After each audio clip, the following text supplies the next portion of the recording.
We welcome you to Ford Friday at Kentucky Speedway. Tim Bray, Mike Schmaltz with you. And boy, did we have a weekend in Indianapolis. Probably the sports story, or at least motorsports story of the year, as Jeff Gordon, after 2 decades, after winning the inaugural, comes back and wins again at Indianapolis. That has to be right up there at the top. Absolutely. And Jeff Gordon, the 20th anniversary of that first victory, and he comes in and takes the anniversary win. Tremendous stuff, and a great weekend over there at Indianapolis. Yeah, can you believe that it was actually Jeff Gordon Day? It was. They declared Jeff Gordon Day, and how about Jeff Gordon delivering on that? It's fantastic. A lot of times you see those honorary days formed, and then nothing comes out of it, but he delivers and makes it worth it for Indianapolis. All right, we're going to talk about that a little bit later on, but I also have to think about this. All right, is it the story in NASCAR this year, or does it rank right up there with Dale Earnhardt Jr. winning Daytona and coming back and winning the first Pocono race? I'll give you an analogy to a presidential election. There's a popular vote winner sometimes, and then there's an electoral college winner. I think Dale Earnhardt Jr. would be the popular vote winner, and then Gordon would take the electoral college vote. How in the world you bring politics into this show? I have no idea, but you just did.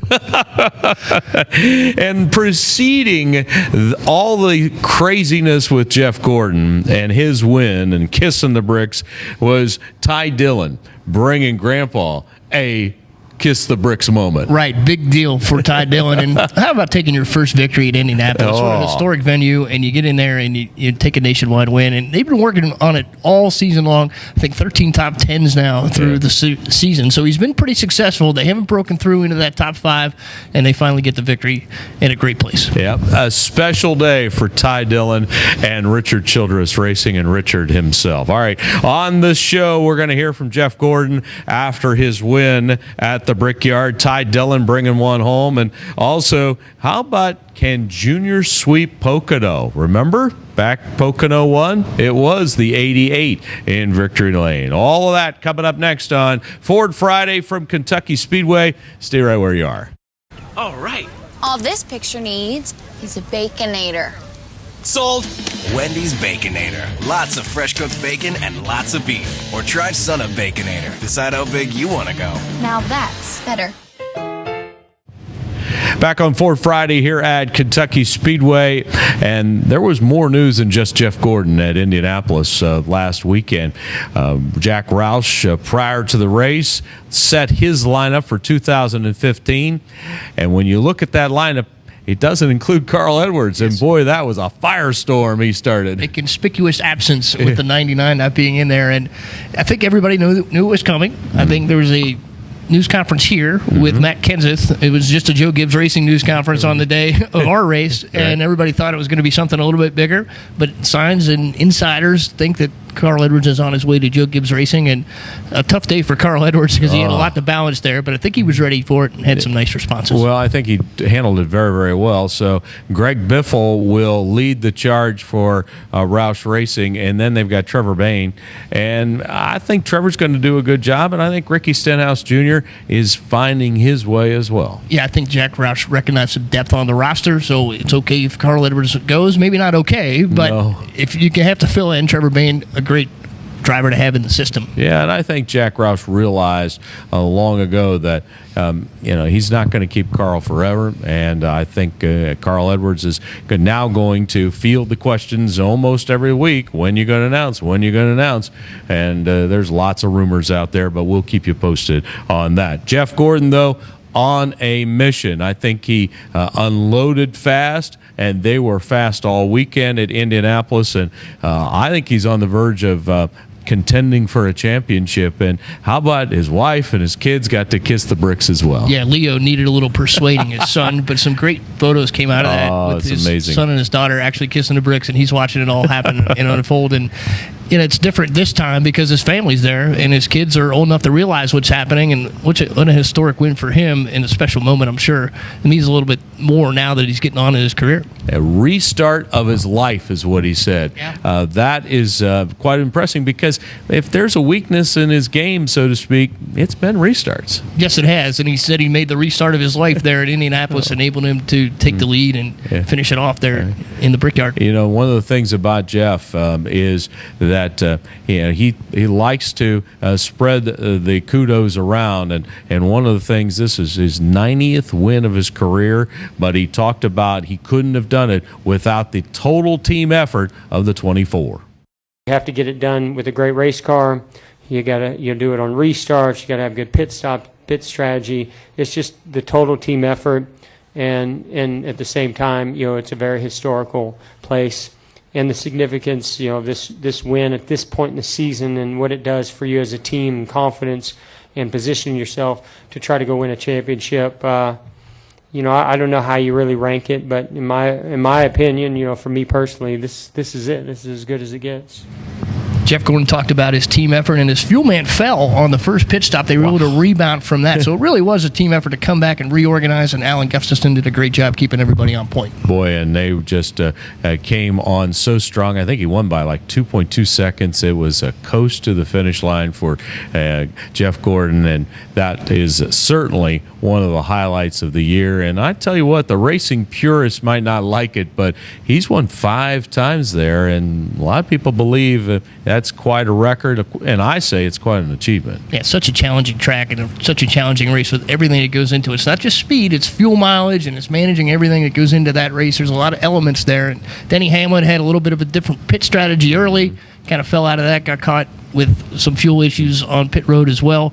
And just all those elements coming together, it is a tough race to win, and such an accomplishment for Jeff Gordon. Now, Michael Schumacher, a 5-time winner there, but that was in F1, and right. Jimmy Johnson's won 5, if you count his IROC victory. Somebody's not counting those IROC victories. I'm not sure about that. All right, story number 2 comes right out of Indianapolis as well. Richard Childress Racing in Victory Lane with Ty Dillon and the iconic 3, even though it was in the Nationwide Series in Victory Lane. Absolutely. Everybody loves to see the 3 in Victory Lane. Doesn't matter the series, doesn't matter the time of the year, but great at Indianapolis. And Ty Dillon now 15 points out of the lead. He's really made up some ground since he was here at Kentucky Speedway, and this nationwide points race has been a lot of fun to watch. Well, and the key thing is they're coming back here on September 20th, and you've got Chase Elliott and Regan Smith and Elliott Sadler and Ty Dillon, in addition to Brian Scott. That's your top 5 in the Nationwide Series, and first win for Ty in his career, and as you say, he's right up there near the top. I can't remember tighter competition in the Nationwide Series. Yeah, last 6 races they've had 3 lead changes at the top, and it's been very interesting to watch. And you see Chase Elliott doing what he's doing, but now Ty Dillon trying to find his stride a little bit more, and they're starting to click on some things, and they found some answers here at Kentucky, and they've been able to build on it. Yeah, and Regan Smith, he keeps saying we've got to have better performances, and he's hanging in there at number 2, right behind Chase Elliott right now in the standings. And, of course, the Nationwide Series is at Iowa for the second time this week. And before we get away from the whole Indy story, can Jeff Gordon win it all? I think absolutely. And the fun thing will be this new format is the only thing that probably is going to trip him up. He's been at the top of the point standings for most of the season. He's shown some form. He's had the back trouble. He came back from that. And it'd be a great story if he could get in there and earn his 5th championship. It would be something else, no question. And his family would get to enjoy this time around. Hey, how about ARCA? The ARCA Racing Series was at Lucas Oil Raceway. They put Brandon Jones in Victory Lane for Turner Scott Motorsports. Austin Wayne second, and veteran Frank Kimmel hanging around, and he was 3rd. There's a lot of talk and a lot of buzz going on with Grant Enfinger, because he's been changing teams, but he's still one of the 2 or 3 that can win this thing. Yeah, he's been very consistent. Although a team change is kind of odd for a guy leading the championship standings, but that's the way it works sometimes in those lower series. But Grant Enfinger just going to have to keep up the consistency, and he's on track to take this championship. And they will be here at Kentucky. There is 4 races to go before they come here. September the 19th for the Zaloop 150. Lasky. And I'll tell you what, they've got dirt, they got short tracks, they got all kinds of different ways that they're racing before they get here. Yeah, Frank Kimmel is trying to get a win. He's only not had a win in 6 of his 23 full ARCA Racing Series seasons so far. Yeah, that's amazing that he has not been in victory lane yet this year for the 10-time champion. All right, Pocono weekend is our third story, and how about Junior? Kind of lucked into one the first time around. Can he sweep? I think he can. They had the horsepower. They've shown he had a little bit of challenge at Indianapolis, not quite the day that he wanted, but still managed the top 10 there. So you should have the horsepower there to get around that Pocono track. And Brad Keselowski was the man to beat there. Had a little problem with some debris on his grill. Had to get up behind Danica Patrick, and that kind of knocked him off pace to win up there at Pocono. But Earnhardt was in the position to win, and that's where you have to be. Yeah, you have to be right there and a little luck on your side. And he knows about the pressure to winning, and we're talking about sweep. Junior was talking about sweep, but he knows that he's got to beat Brad Keselowski. Brad Keselowski and his team's really stepped it up over the last month.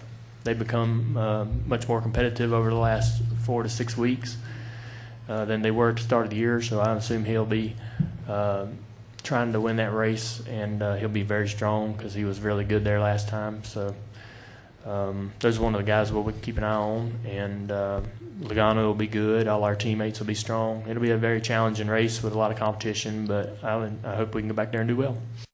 I think he knows his competition. It's Brad Keselowski. He does. Penske's been very strong. The horsepower's been there. We thought Brad K would have a little better day at Indianapolis. He didn't, but Joey Logano was up there, and Penske's been producing for Ford. Yeah, no question about that. And 6 wins for Jeff Gordon at Pocono as well over his career in 43 starts. I mean, nobody has had more starts at Pocono and active in the NASCAR Sprint Cup Series than Jeff Gordon. No, and it's usually when you're good at Indianapolis, you're good at Pocono because it's a similar situation, and now it's all about the angles, Tim Bray. We got a triangle this week. We had a rectangle last week. Let's see how the 24 team adjusts. Yes, indeed. All right, back with our picks and our Ford Fact of the Week as we roll on this Ford Friday from Kentucky Speedway.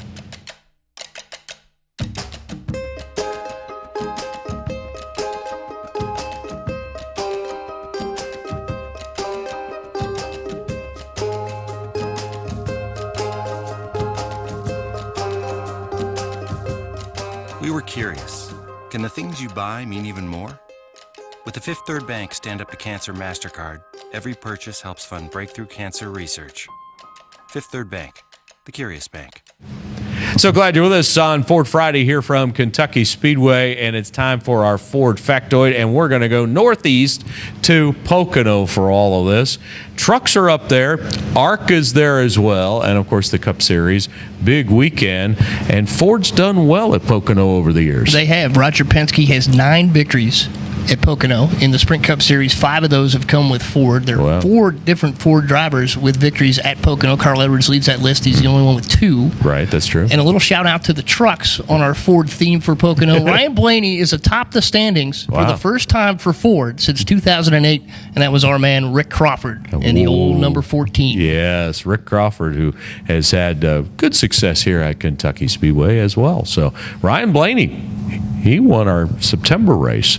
Don't know if he'll be back or not because New Hampshire's got trucks for the first time in a while. That's right. That'll be a challenge for him to come back and forth, but a good experience for a young driver. I think he can handle it. He's young, resilient. Yeah. He'll be able to pull that off. Go hashtag Ford Friday and give us your pick of who's going to be in the 22 for the nationwide race here at Kentucky Speedway. All right, time for our picks for Pocono Sprint Cup Series.